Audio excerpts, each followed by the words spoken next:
শুভ দুপুর। আজকে হচ্ছে রবিবার, তো তবে আজকে কিন্তু আমাকে রান্না বান্না করতে হয়নি এখানে কিছু। তো আজকে রান্না দিদিও চলে এসছে আর দাদা বৌদিও ফিরে পড়েছে আজকে, মানে বেড়াতে গিয়েছিল তো চলে এসছে আজকে। তো চলো দেখি দিই আজকে কী রান্না করেছে। এখানে রয়েছে পটলের ঝাল, সর্ষে পোস্ত বাটা দিয়ে করেছে। এইখানে রয়েছে টকের ডাল, আমড়া দিয়ে হচ্ছে করেছে এটা।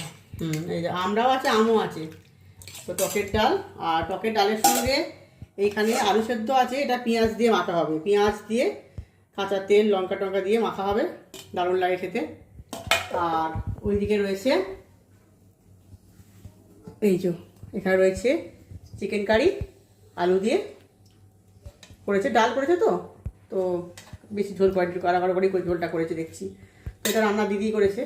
আর এখানে পেঁয়াজ কাটা আছে, যেটা মাখা হবে আলু ভাতে দিয়ে। আর আম আছে, তার সঙ্গে মিষ্টি দইও আছে, তো ওগুলো ফ্রিজে আছে, আবার করা হয়নি। তো চলো ঠিক আছে, আজকে এই সব দিয়ে খাওয়া দাওয়া হবে। কাল থেকে আমাকে আসতে হবে না, কাল থেকে আবার নিজের বাড়িতে রান্না বান্না করবো। তো টাটা।